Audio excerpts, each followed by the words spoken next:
Today,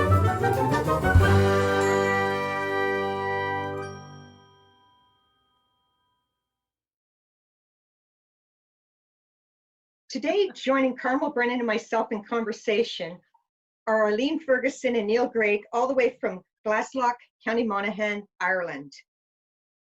Eileen Ferguson and Neal Greig are both award-winning renowned artists in their home of Ireland, and their work can be found in both public and private collections. Eileen is a mixed media painter who uses creative storytelling in her work. In May 2020, she was awarded an Art Council Bursary from the Art Council of Ireland. This past February, Ferguson completed a 4-week artist residency in Port Studio at the Leitrim Sculpture Centre. Ferguson has been involved in the Artist in Prison Scheme Arts Council of Ireland, Print Project Monaghan, Sanctuary Program Refugee Group, and is a member of the Arts Panel Sligo 2020.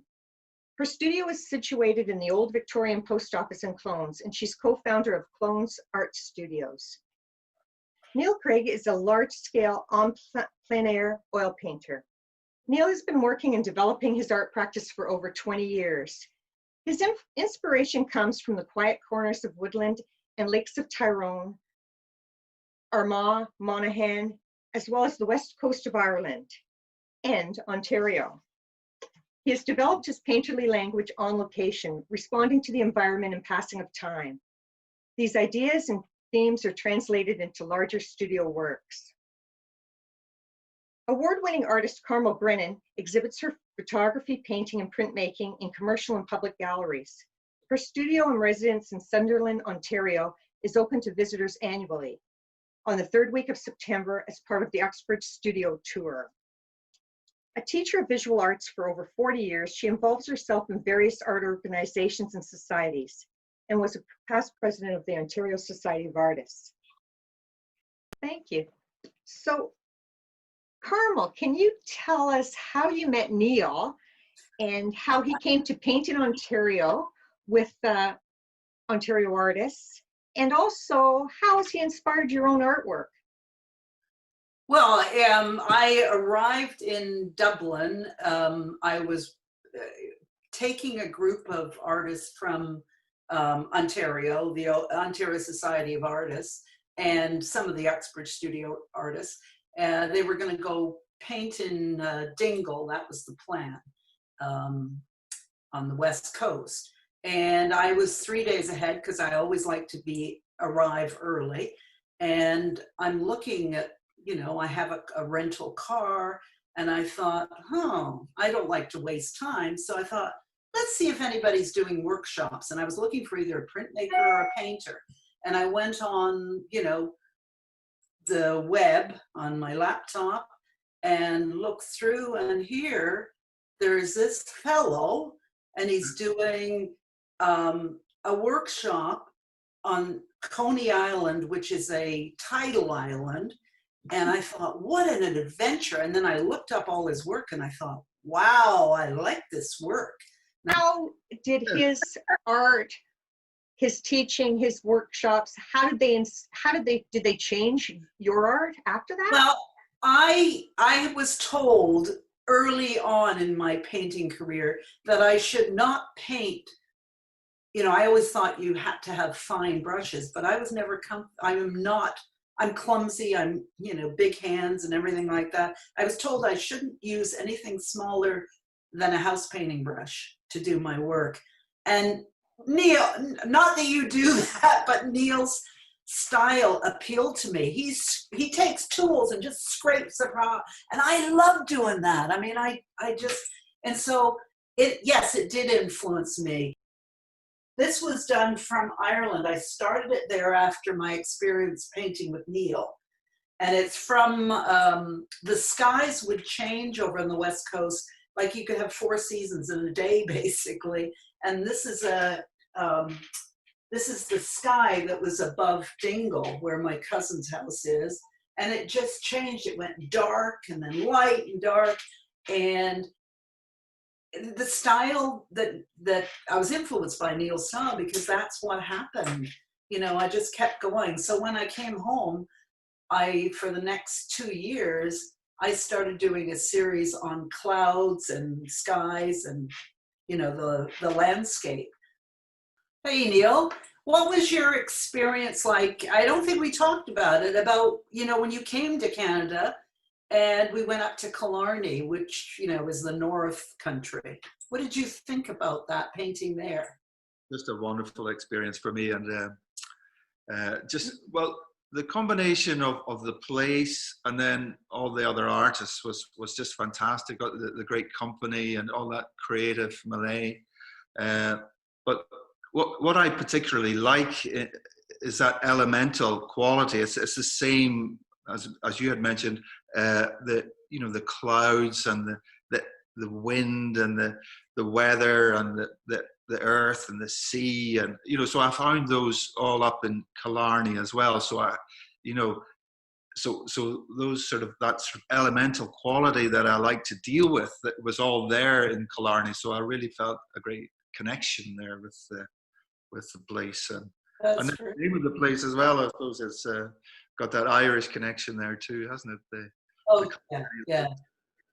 Neal, Carmel mentioned how inspired she is by your artwork. And I was wondering if you could tell us, how are you inspired by your wife Eileen's artwork?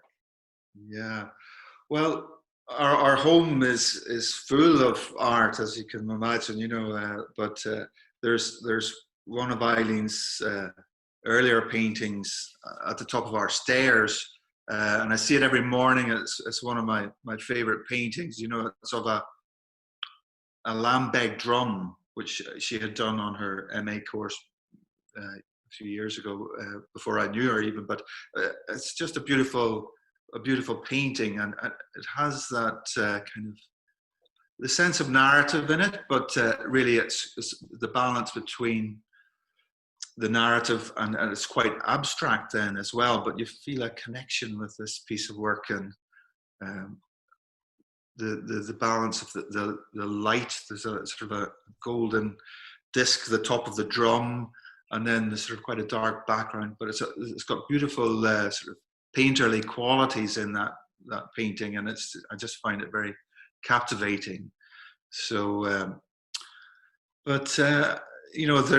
some of her more recent work that she was doing on the Palestinian series as well, equally has that lovely sense of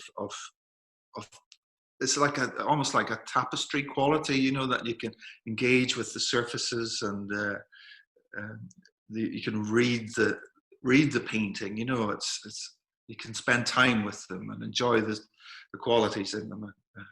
So I find that most interesting, really. Yeah. Thank you.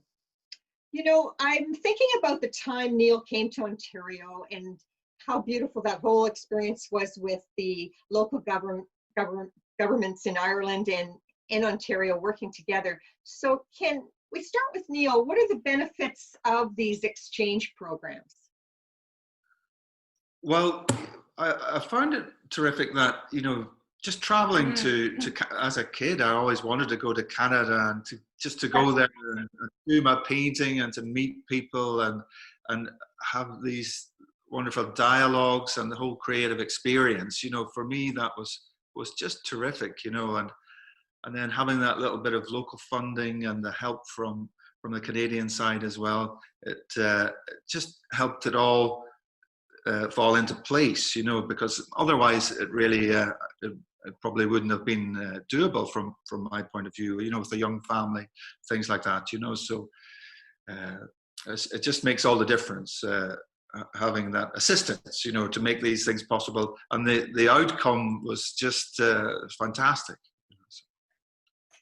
Yeah, it sounded like you inspired a lot of artists and that you were also inspired yourself. And Carmel, how do you feel about these exchange programs? I know you've painted a lot over. Oh, I think they're great. Just the fact that you can even, this summer, I would, had it not been for COVID, I would have been on a artist residency up in Porphyry Island in the middle of Lake Superior.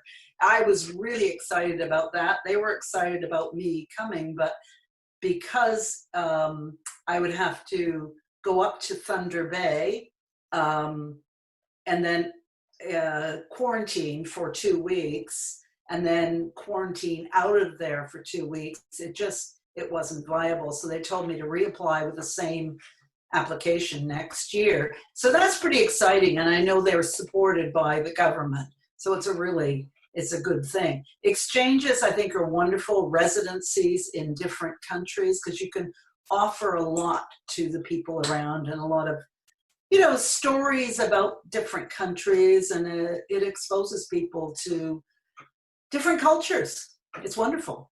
I'd like to close by asking each of you who your major influence has been in your career as an artist. If you can think of one person in particular that has inspired you to take this path. Joseph Turner for me. Joseph Turner. I spent as a teenager, because we used to go back to Ireland and England all the time, because we still had family there. And I remember sitting in the Tate Gallery in London and just in awe of his paintings. And the stories about him being tied to a mast. In fact, that's why I connected with Neal, because I'm sure he would tie himself to a mast just to feel the environment. And that's, Joseph Turner really appealed to me. Thank you. Eileen? I really like Gerhard Richard. Yeah. Yeah. I love the way he just sweeps around with the paint, and I love they're very atmospheric kind of paintings to me. Has his art had a direct influence on your own artwork, or you were just inspired by him? Mostly inspired. And I also like Peter Doig's paintings a lot. Peter Doig, Scottish painter. There's the atmosphere in the paintings. I like that atmosphere and textures. But yeah. Thank you. And Neal? Well, I enjoyed that time that Carmel took me to the museum in Toronto with the group of 7 there. I thought that was really very enjoyable for me. So. How did you react to the works of the group of 7? Well, were you surprised? Was that the first time you'd ever really been exposed to them? Well, I think I was aware of them previously, but not to the same extent, But no, I enjoyed it very much, and I felt the connection there with that elemental connection that I spoke about before as well. That the landscape and the majestic nature of it there, especially in Canada, particularly. Oh, thank you. We invite the audience to give us their comments on Thursday, August 13th from 2 to 3. Yes, I'll be looking forward to that. I'll join the meeting, and if anybody wants to have a discussion with an artistic discussion, let's do that. Oh, that'll be fun. And Carmel, will you be joining us also? I will, yes. Okay, and Eileen, will you be there?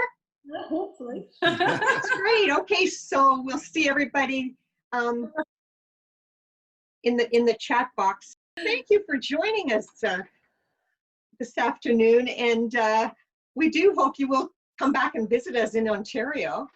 Really looking forward to it. That'd be brilliant. I'd love to. Thank you.